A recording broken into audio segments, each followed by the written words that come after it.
Shalom, selamat pagi Bapak Ibu jemaat yang dikasihi Tuhan.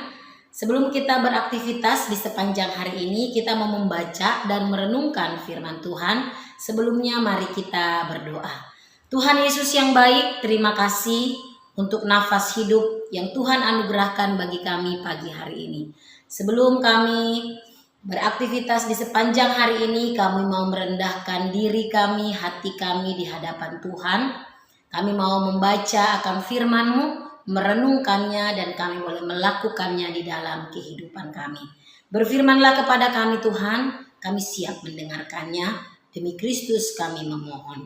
Amin.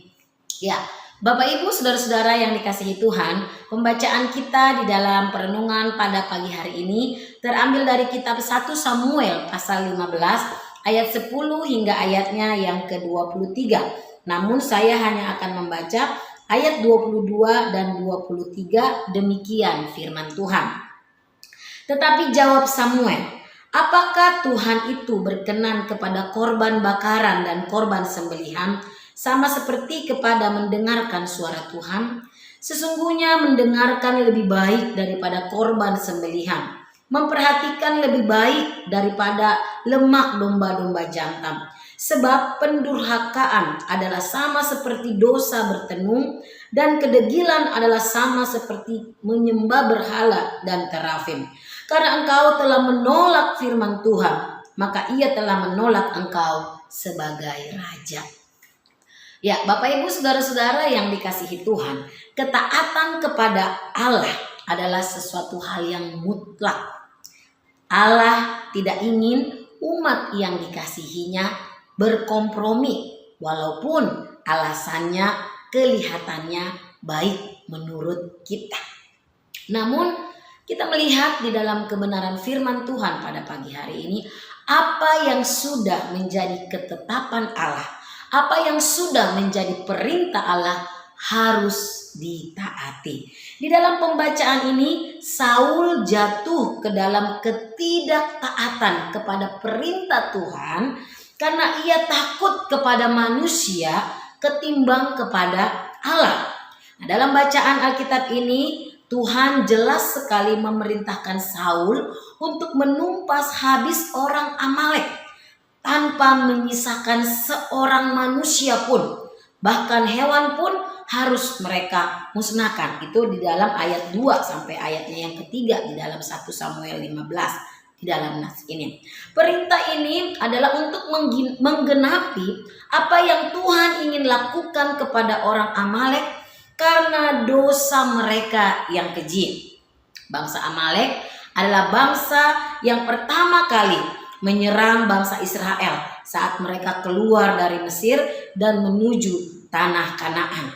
Perbuatan orang Amalek terhadap umat Tuhan itu dipandang jahat oleh Tuhan. Sehingga dalam Keluaran pasal 17 ayat 8 sampai 16, Tuhan telah berjanji bahwa Amalek akan dimusnahkan dari muka bumi. Jadi jelas sekali perintahnya kepada Saul harus memusnahkan tanpa ada yang disisakan.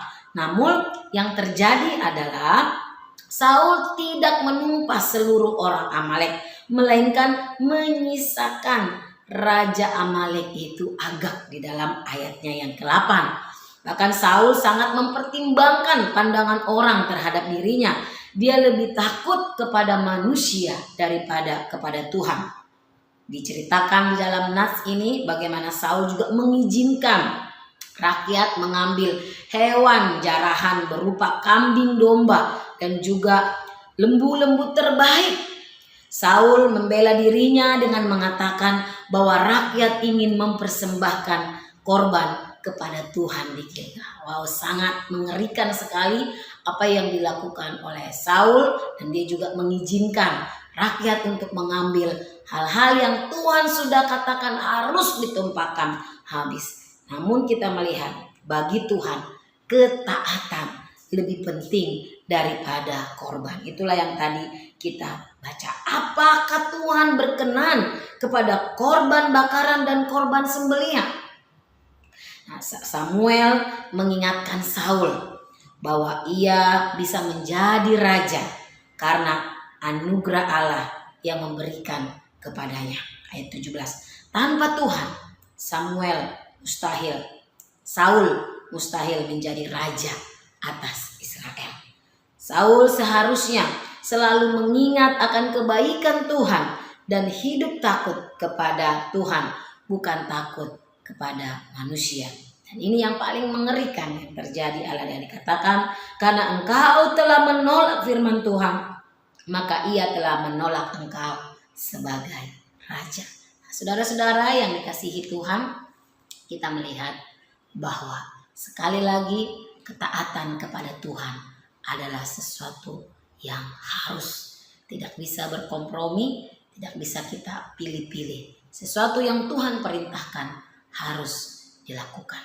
Karena Tuhan tidak berkenan kepada hal-hal yang bertentangan dengan apa yang Dia perintahkan. Biarlah firman Tuhan ini boleh mengingatkan kita.